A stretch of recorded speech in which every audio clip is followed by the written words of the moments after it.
Hello అండి, అందరికీ నమస్తే. ఈరోజు మనం కొంచెం పెద్ద వీడియోతోనే మీ ముందుకు రావడం జరిగింది. మనం చాలాసార్లు అనుకుంటూ ఉంటాం, ప్రార్థనా శక్తి, prayer, the power of prayer చేయడం వల్ల ఎలా ఉపయోగం ఉంటుందా అంటే, ఇక్కడ ప్రేయర్ అంటే మనం ఒక మతానికి సంబంధించింది కాదు. అది హిందూ భావం కావచ్చు, క్రిస్టియన్ భావన కావచ్చు, అయితే ముస్లిం భావన కావచ్చు, మరి ఏ భావనైనా కావచ్చు. What ever it may be, ప్రార్థన అనేది ఏమైనా శక్తివంతమైనదా అంటే, ఇది కూడా నా మాట కాదు. ఇప్పుడు చూడండి ఒకసారి నేను చెప్తాను. నార్మన్ విన్సెంట్ పీల్ గారు రాసినటువంటి సానుకూల ఆలోచన శక్తి అనేటువంటి పుస్తకం నుంచి నేను మంచి మంచి పాయింట్స్ తీసి మీకు చెప్పడం జరుగుతుంది. ఎందుకంటే మీ అందరూ కూడా మరి ఇన్ని పుస్తకాలకు అవకాశం ఉండదు కాబట్టి, చదివే అవకాశం ఉండదు కాబట్టి, మంచి మంచి విషయాలు మీకు చెప్పాలనే ఉద్దేశంతో నేను దాంట్లో పాయింట్స్. ఇట్స్ ఇంటర్నేషనల్ బుక్ అండి. ఇది ప్రపంచవ్యాప్తంగా కొన్ని లక్షల పుస్తకాలు అమ్ముడుపోయినటువంటి ఒక మంచి పుస్తకం. తెలుగులో ప్రచురింపబడిన దాని అంశాలు తీసి ఇది సుమారుగా కొన్ని లక్షల మంది జీవితాలని మార్చింది. ఏ విధంగా మార్చిందంటే మనం ముందు వీడియోలో చెప్పుకున్నాం. సరే, ఆయన మాటల్లోనే ఆయన ఏమంటారంటే, ప్రార్థనా శక్తి ఎటువంటిది అనేది ఒకసారి ఆయన ఏం చెప్తాడంటే, అద్భుతమైనటువంటి ఫలితాన్ని ఇస్తుంది. ప్రార్థన అనేది అద్భుతమైన ఫలితాన్ని ఇస్తుంది. మరి ఎలా చేయాలి, దాని యొక్క ప్రార్థనల సమర్థమైన ఫలితాలను పొందడానికి ఒక 10 సూత్రాలు చెప్పాను నేను. ప్రార్థన వల్ల అద్భుతమైనటువంటి ఫలితాలు పొందాలంటే ఏ విధంగానో అనేది ఒక 10 సూత్రాలు, ఒక 10 పాయింట్స్ అనమాట, అవి చెప్పడం జరిగింది. మనకు కూడా అనేక మతాల్లో ఉన్నాయి. ఇది దశ సూత్రాలని, ద్వాదశ నామాలని, అట్లాంటిది అనమాట. అలా భావిద్దాం మనం ఒకసారి. ఒక్కొక్కటి నేను చెప్తూ వెళ్తాను, దయచేసి మీరు వినమని. ఇది వీడియో ఇప్పుడు నేను చేసే వీడియో పెద్దలకు ఉపయోగపడుతుంది, మధ్య వయస్కులకు ఉపయోగపడుతుంది, పిల్లలకు ఉపయోగపడుతుంది, స్టూడెంట్స్కి ఉపయోగపడుతుంది, అంతమంది కూడా ఉపయోగించుకోవచ్చు దీన్ని. అంటే ప్రార్థన ఎవరు చేయవచ్చా అంటే, జ్ఞానం తెలిసిన ఎవరైనా ప్రార్థన చేయవచ్చు.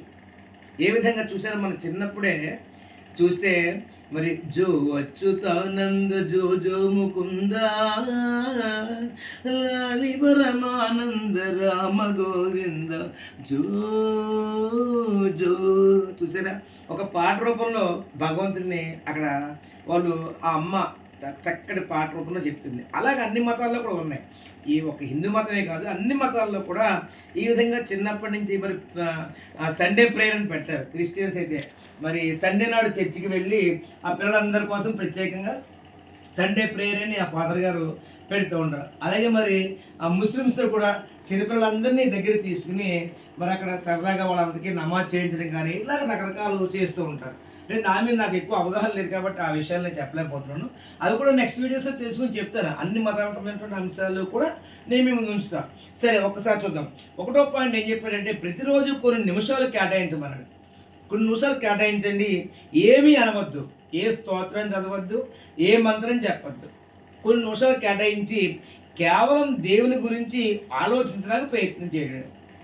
అంటే మనం ఇక్కడ ఏం చేయాలంటే, ఏ మంత్రాన్ని చెప్పాల్సిన పని లేదు. ఉదాహరణకు ఒక 5 minutes తీసుకుందాం. అంటే ఎక్కువ సమయం చెప్పిన కొద్దీ మనం వీ కెనాట్ కాన్సన్ట్రేట్. అంటే ఒక విషయం మీద మనం ఎక్కువ కాన్సన్ట్రేట్ చేసి స్థాయి రావాలంటే ధ్యానం చేయగా ప్రార్థన చేయగా మాత్రమే ఆ అంశం మీద మనం ఎక్కువ సమయాన్ని కేటాయించి నిగ్రహంగా ఉండగలం. కాబట్టి ఒక 5 minutes తీసుకుందాం. ఒక 5 నిమిషాల సమయం తీసుకుని, అది ఏ మతం నేను చెప్పట్లా, ఏ మతమైనా పర్వాలేదు, ఏ దేవుడైనా పర్వాలేదు, ఎవరైనా సరే, జీసస్ కావచ్చు, అల్లా కావచ్చు, రాముడు కావచ్చు, ఎవరైనా కావచ్చు, దేవుడి గురించి, నీకు నచ్చినటువంటి భగవంతుడి గురించి ఆలోచించి అంతే. ఏమి అనద్దు, నువ్వు ఏమీ చేయొద్దు. నేను చెప్తున్నటువంటి సూత్రాలు కాదు ఇవి. నార్మన్ విన్సెంట్ పీల్ గారు ఏం చెప్పారు, సానుకూల ఆలోచన శక్తి అనేటువంటి ఒక గొప్ప పుస్తకంలో అంశాలు మాత్రమే నేను మీ ముందు ఉంచుతున్నాను. కొన్ని నిమిషాలు కేటాయించి అలా ఉండడమే, ఇంకేమీ చేయొద్దు. ఆ చెడులను ఏం చేయాలంటే, నువ్వు అసలు భగవంతుడు అంటే ఏమిటో ఆలోచించమన్నాడు. దీనివల్ల నీ మనసు ఆధ్యాత్మికంగా స్వీకరించడానికి సంసిద్ధంగా ఉంటుంది. ఎప్పుడైనా సరే ఒక విషయాన్ని స్వీకరించడానికి సిద్ధంగా ఉన్నప్పుడు మాత్రమే ఆ విషయం అర్థమవుతుంది. ఉదాహరణకు ఒక క్లాస్ రూమ్ తీసుకుంటే, ఒక మాస్టర్ క్లాస్ రూమ్కి వెళ్ళాక, దీంట్లో ఈ వీడియో చూస్తున్న చాలామంది టీచర్స్ కూడా ఉండొచ్చు కదా. సో మీకు బాగా తెలుసు ఎట్లా అంటే, the first step in lesson plan is very starting plan. The starting step it self is motivation. దానికే మరో మాట ఏంటంటే రెడీనెస్ క్రియేషన్. రెడీనెస్ తయారు చేయమంటారు. మరి ఉపాధ్యాయులు అయ్యి ముందుగా మనం పాఠాలు చెప్పినప్పుడు ఎవరైనా సరే లెసన్ చెప్పడానికి వెళ్ళినప్పుడు ఆ తరగతి గదిని సిద్ధం చేయాలి. ఏమంటే రేపు ఉదయాన్నే మీ ఇంట్లో పూజా కార్యక్రమం ఉంది సార్. ఆ పూజా కార్యక్రమం రేపు ఉదయం మీరు చేయాలంటే ఓ సత్యనారాయణ స్వామి వ్రతమే అనుకోండి. మరి ఈరోజు మీరు అన్ని సామాన్లు కొనుక్కోవడం అవసరం లేదా? స్వామి పటం తెచ్చుకోవాలి, కొబ్బరికాయలు కొనుక్కోవాలి, పళ్ళు తీసుకురావాలి, పువ్వులు తీసుకురావాలి, పంతులు గారికి చెప్పాలి, ఇవన్నీ ఉన్నాయి కదా. ఇదేంటి సంసిద్ధం. అలాగే చుట్టుపక్కల వాళ్ళందరికీ కూడా చెప్తాం. అంటే ఏంటి, రేపు ఉదయాన్నే మన ఇంట్లో జరిగే కార్యక్రమాలు మనం ఏం చేసుకున్నాం, సంసిద్ధం చేసుకుంటున్నాం, రెడీ చేసుకుంటున్నాం. అలాగే భగవంతుడి గురించి ఆలోచించడానికి కూడా మనం రెడీనెస్ చేసుకోవాలి అని చెప్పాడు ఆయన. రెండో పాయింట్ ఏం చెప్పాడంటే, రెండో పాయింట్ పైకి ప్రార్థించమన్నాడు. మొదటి దాంట్లో ప్రార్థించమని చెప్పలా, ఏ మంత్రాన్ని కానీ ఏ వాక్యాన్ని కానీ చెప్పాల్సిన పనిలే. రెండో దాంట్లో ఏం చేయాలంటే పైకి ప్రార్థించండి. ఏదైతే నువ్వు అనుకున్నావో తేలికైన సహజ పదాలతో దేవునికి నీ మనసులో ఉన్న దేని గురించే చెప్పమన్నాడు. రెండో స్టెప్లో నీ మనసులో ఏవైతే ఆలోచనలు ఉన్నాయో, ఏవైతే సంకల్పాలు ఉన్నాయో, ఏవైతే ఐడియాస్ ఉన్నాయో, ఏవైతే ఐడియాలజీ నువ్వు అనుకుంటూ ఉన్నావో అవన్నీ కూడా చెప్పమన్నాడు. లౌడ్గా చెప్పాలి, పైకి చెప్పమన్నాడు. మూసలో పోసిన ఆధ్యాత్మిక పదాలనే వాడాలని అనుకోకండి. అది అంటే ఉదాహరణకి మనం హిందూయిజం తీసుకుందాం అనుకోండి. దీంట్లో ఎంతమందికి వేదాలు తెలుస్తాయి? ఎంతమందికి మంత్రాల గురించి నాలెడ్జ్ ఉంటుంది? ఎంతమంది ఆ మంత్రాలకు సంబంధించిన అర్థాన్ని చెప్పగలరు?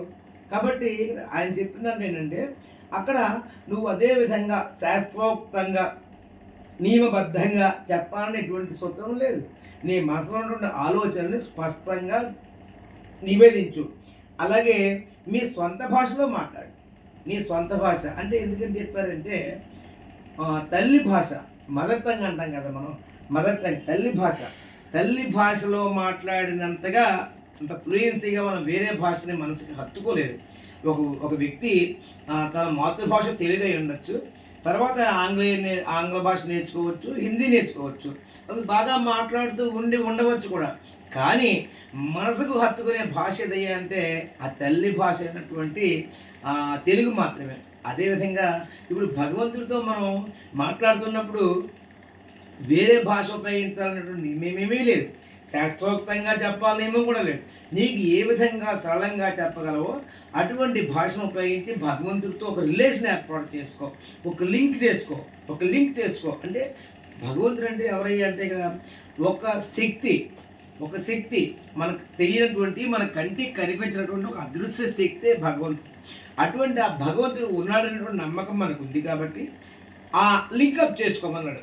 మూడో పాయింట్ ఏం చెప్పాడంటే, ఆఫీసులో కానీ, మీ వ్యాపారం లేదా పనిచేస్తున్నప్పుడు కానీ, బస్సులో ప్రయాణం చేస్తున్నప్పుడు కానీ, లేదంటే ఏదైనా నీ వృత్తి ధర్మం చేస్తున్నప్పుడు కానీ, ఎక్కడ ఉన్నా సరే మనసులో ప్రార్థనని వదలవద్దు.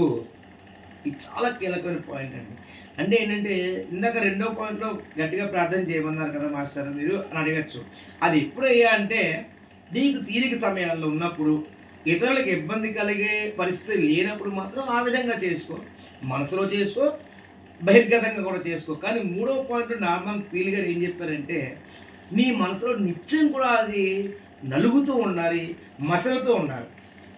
ఒక ఉదాహరణ చెప్తే మీరు బాగా అర్థం చేసుకోగలరు. నీకు ఒక వ్యక్తి బాగా ఇష్టం అనుకోండి, ఆ వ్యక్తిని నువ్వు ఎప్పుడూ కూడా మననం చేసుకుంటూనే ఉంటావు. అలాగే ఒక వ్యక్తి నీకు ఇష్టం లేదనుకో, ఆ వ్యక్తిని కూడా నువ్వు నిత్యం నీ మనసులో నలుగుతూనే ఉంటావు. అవునా కదా? అదేవిధంగా భగవంతుడి పట్ల, ఆ గాడ్ పట్ల భక్తి భావాన్ని పెంచుకున్నావు కాబట్టి ఆ యొక్క మనసులో ఆ యొక్క రివాల్యూషన్సే నడుపుతూ ఉండు, ఆ విషయాన్నే తిప్పుతూ ఉండు అనేది చెప్పాడు. ఇంకా ఏం చెప్పాడంటే, కళ్ళు మూసుకొని చేయడం వల్ల బయట ప్రపంచాన్ని మూసివేసి కాసేపన్న దేవుని ఉనికి మీద ఏకాగ్రత చూపించవచ్చు. అంటే ఇక్కడ డిఫరెంట్ స్కూల్స్ ఉన్నాయి. మళ్ళీ దీంట్లో కొంతమంది ఏమంటారంటే, మరి విగ్రహారాధన వ్యతిరేకులు ఉన్నారు, కొంతమంది విగ్రహారాధన చేయాలనేవారు ఉన్నారు. హిందూయిజం అయితే ప్రత్యేకంగా విగ్రహారాధనకి సపోర్ట్ చేస్తూ ఉంటుంది. సరే, విగ్రహారాధన వల్ల ఆ వ్యతిరేకం, ఆ విషయం మనం ఒక వీడియోలో డిస్కస్ చేద్దాం. కానీ ఈ వీడియోలో మనం చెప్పచ్చే విషయం ఏంటంటే, నాది కాదు ఇది, నార్మన్ పీల్ గారి ప్రపంచవ్యాప్తంగా లక్షలాది మంది పుస్తకం చదివి మారారు అనేటువంటి థేమాతో రాసిన పుస్తకం ఆధారంగా చెప్తున్నాను. ఇది నా మాటగా భావించకండి. ఆయన ఏమన్నారంటే, కళ్ళు మూసుకుని ధ్యానం చేయడం వల్ల మనసు ఏకాగ్రత వస్తుంది. నిజమే కదా! మనకు కూడా మంచి నిద్ర రావాలనుకోండి. నిద్ర రావాలంటే మనం ఏం చేస్తాం? చక్కగా మనకు నచ్చినటువంటి ప్రదేశానికి వెళ్ళి ఒక మంచమో, పరుపో చూసుకొని దాని మీద పడుకుని కళ్ళు తెరుచుకొని ఉంచుకుంటామా? కళ్ళు మూసుకొని ఉంచుకుంటామా? కళ్ళు మూస్తే కదండీ మనకు నిద్ర వచ్చేది. నిద్ర వేరు, ధ్యానం వేరు. నిద్ర వేరు, మరి నిగ్రహం వేరు. నిద్ర వేరు, మనసును లగ్నం చేయడం వేరు. సో, ఇక్కడ అంశం ఏమిటంటే నిద్రపోమని చెప్పట్లా. ఎరుకతో ధ్యానం చేయాలి. ఎరుకతో నిద్ర. మరొక మాట గమనించండి దయచేసి. ఎరుకతో నిద్ర అంటే మనకి తెలిసి ఉంటుంది. కానీ మనం కళ్ళు మూసుకుంటాం. అంటే మనం కాన్షియస్‌నెస్‌లోనే ఉన్నాం. నిద్రపోవట్ల పరిసర ప్రదేశాల్లో ఏం జరుగుతుందో నీకు తెలుస్తూ ఉంటుంది. అయినప్పటికీ కూడా నేత్రాలు 2 కూడా మూసుకొని, 2 కళ్ళు మూసి పరమాత్మ వైపు, దేవుడి వైపు ఏదైతే నువ్వు నమ్మావో ఆ దేవుడిని మనసుకి లగ్నం చేసేలాగా చేయమని అన్నాడు. ప్రతిరోజు ఎంత ఎక్కువగా ఇలా చేస్తే అంత దగ్గరగా దేవుని ఉనికిని గుర్తించవచ్చు. ఎంత ఎక్కువ అంటే సమయం ఉండాలి కదండీ! ఉద్యోగం చేసుకోవాలి, విద్యార్థి చదువుకోవాలి, లేదా వ్యాపారస్తులు వ్యాపారం చేసుకోవాలి. మరి సమయం ఎక్కడ దొరుకుతుంది మనకి? అన్నప్పుడు ఒక సూత్రం ఉంది. నీ వయసు ఎంతైతే అంతసేపు అన్ని నిమిషాలు ధ్యానం చేయమని. ఉదాహరణకి ఒక వ్యక్తి వయసు 40 ఏళ్ళు అనుకోండి. అతను కనీసం 40 నిమిషాలు ధ్యానం చేయాలి. ధ్యానము అంటే ఏంటంటే నేను ఇందాకనే చెప్పాను. మనసుని ఏకాగ్రం చేసి ఆ భగవదాయత్తం చేయడమే ధ్యానం. కొంతమంది వేరే వేరే నియమాలు చెప్పారు. కానీ ఇక్కడ మనం డిస్కస్ చేసుకుంటున్న విషయాలు తీసుకున్నట్లయితే మనం నేత్రాలు 2 మూసుకొని, కళ్ళు 2 మూసుకొని, మనసుని తదేకంగా లగ్నం చేసి ఒక శక్తి వైపు మళ్లించడమే ధ్యానం. సో, నార్మన్ పీల్ గారు చెప్పినటువంటి మరొక మంచి మాట ఏంటంటే, నీ వయసు ఎంతైతే ఉందో 40 ఏళ్ల వ్యక్తి ఆ 40 నిమిషాల పాటు ఆ యొక్క క్రియని చెయ్యాలి. 30 ఏళ్ళు ఉంటే 30 నిమిషాలు చేయాలి. అది 3వ పాయింట్‌గా చెప్పారు ఆయన. 4వ పాయింట్ ఏం చెప్పారంటే, ప్రార్థన చేసినప్పుడల్లా ఏదో ఒకటి కోరకండి. దాని బదులు దేవుని దీవెనలు పొందినట్టుగా భావించండి. ఎంత బాగుందో చూసారా?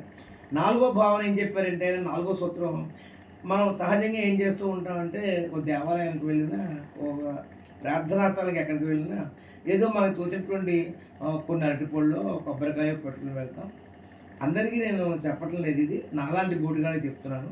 కానీ లిస్ట్ చూస్తే మాత్రం ఒక 5, 6 పేజీలకి సరిపడా కోరికలు ఆ లిస్ట్ పట్టుకుని వెళ్తాం. ఇది it's not correct according to Norman peel గారు అనేది ఏంటంటే, నువ్వేమీ కూడా కోరికలు కోరవలసిన పని లేదు. ఏదైతే జన్మనిచ్చాడో నీకు, ఎవరైతే జన్మనిచ్చాడో ఆ జన్మనిచ్చినటువంటి ఆ శక్తి స్వరూపుడు నీకు ఏం కావాలో ఆయన ఏర్పాటు చేయగలడు. నువ్వు చేయవలసిందల్లా ఆయనని నమ్మడం, ఆయన పట్ల కృతజ్ఞతగా ఉండడం. అంతేనే కానీ ప్రార్థన చేసినప్పుడల్లా ఏదో ఒకటి కోరవద్దు. కానీ సహజంగా మనకి చిన్నప్పటి నుంచి ఒక అలవాటు అయిపోయి ఉంటుంది. ఏదైనా గుడికి వెళ్ళినా, మసీదుకి వెళ్ళినా, చర్చికి వెళ్ళినా అక్కడ నమస్కారం చేసుకున్న వెంటనే మొత్తం ఏమేమైతే మన మనసులో ఉన్నాయో ఆ లిస్ట్ అంతా కూడా మనం చదువుతూ ఉంటాం సహజంగా. అట్లా చెయ్యొద్దు అని అన్నాడు ఆయన. అలాగే ఇంకోటి ఏమన్నాడంటే, వీలున్నంత ఎక్కువగా ప్రార్థనలు కృతజ్ఞత చెప్పడానికే ప్రయత్నించండి. అది మనం ఆ స్థానంలో ఉన్నప్పుడు, ఆ పవిత్రమైనటువంటి ప్రదేశంలో ఉన్నప్పుడు వీలున్నంత సేపు ఏం చెయ్యాలయ్యా అంటే ఆయనకి కృతజ్ఞతలు చెప్పడమే. నేను ఇందాకనే చెప్పాను, థ్యాంక్స్ చెప్పాలి. ఎందుకంటే మనకి ఎవరైనా చిన్న సహకారం చేస్తేనే వారికి మనం వెంటనే థ్యాంక్స్ చెప్తాం. ఆకలిగా ఉన్నారు మీరు, ఎవరో ఆహారం ఇచ్చారు, థ్యాంక్స్ చెప్తాం. దాహంతో ఉన్నాను నేను, ఎవరో నాకు ఒక డ్రింక్ ఇచ్చారు, థ్యాంక్స్ చెప్తాను. అవసరంలో ఉన్నాను, డబ్బులు కావాలి, ఎవరో డబ్బులు ఇచ్చారు, థ్యాంక్స్ చెప్తాను. ఆ మాత్రం దానికే థ్యాంక్స్ చెప్తామే.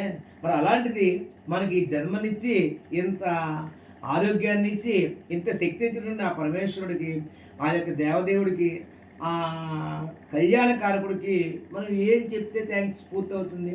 కాబట్టి నువ్వు వీలున్నప్పుడల్లా ఏం చేయాలయ్యా అంటే, నార్మన్ పీల్ గారి ప్రకారం నీ యొక్క థ్యాంక్స్ తెలియజేయి. ఇంకొక పాయింట్ చెప్పి నేను ముగిస్తాను ఈ వీడియోని.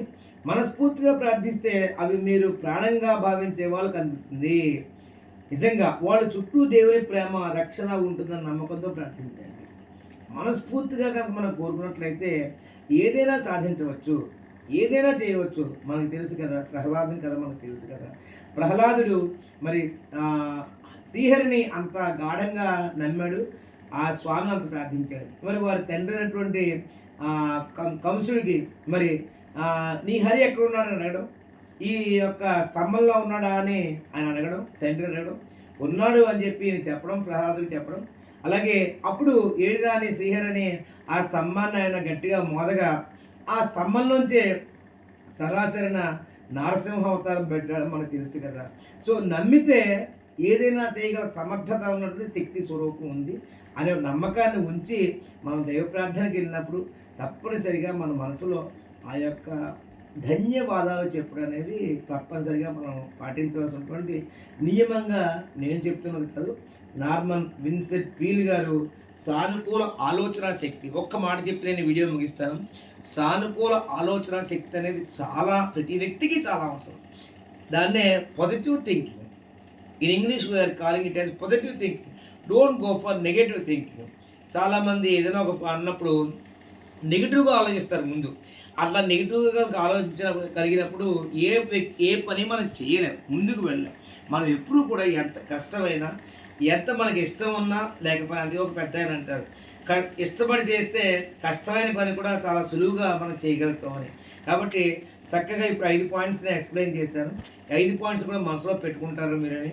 మరి ఈ వీడియో మీద మీకు ఉన్న అభిప్రాయాలను కూడా కింద కామెంట్ రూపంలో చేసి దయచేసి ఈ వీడియోని ఎవరో షేర్ చేయండి, సబ్స్క్రైబ్ చేయండి. మరొకసారి మనం కోరుతూ ధన్యవాదాలు.